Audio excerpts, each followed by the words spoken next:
So how's campaigning been for you for this election? Long, exhaustive and exhausting. Yeah, I mean, I think I've done 51 days non-stop campaigning. So whatever the result, I'm ready for a rest. And how are you feeling ahead of tonight's result?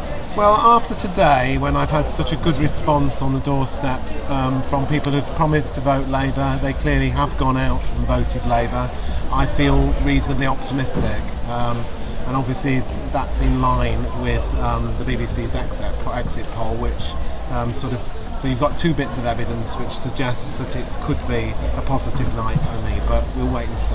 And just picking you up on the exit poll as well, what are your thoughts on that, with the Conservative having lost possibly a few seats?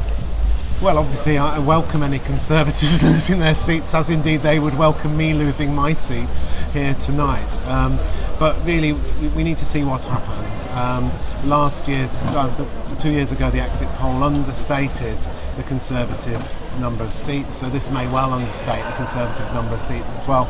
Also, the complication is Scotland, where I think the Conservatives are being expected to do well. Where if they do less well, that will throw the numbers all out of kilter as well the other way. So there's a lot of things that I've thought all along with this particular general election. A general election, frankly, that nobody wanted, nobody needed, only one person, encouraged by others presumably, to try and put political advantage above the country's interests, because we should never have a general election 2 years into a political mandate where we've got a fixed term parliament. That is simply wrong.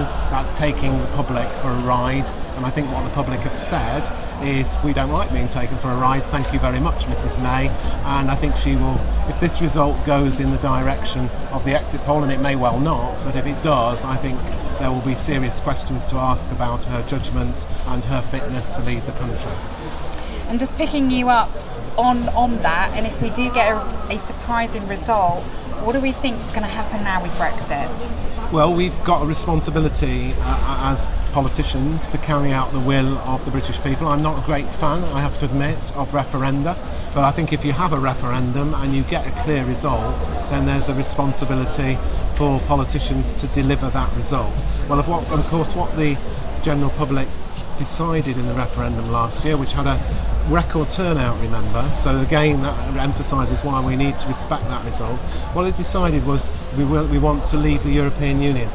The British public did not determine what the new relationship with the European Union should be, and that's the responsibility of the new government to forge that new relationship in a way that benefits all of us. So in particular, from my perspective, we need a new relationship that benefits areas like Scunthorpe. We don't just want a deal for the City of London, a special deal, or a special deal for the automotive industry.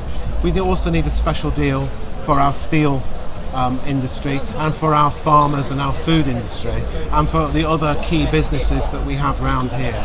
And certainly, if I am re-elected, I will carry out my promise to the people locally that I've made consistently throughout this campaign, that I will battle our corner so that we have a Brexit that works for the people of Scunthorpe, the people of Curtin and Lindsey, the people of Bottisford, the people of Messingham, and the people of all the other villages that I have the privilege to represent if I'm re-elected.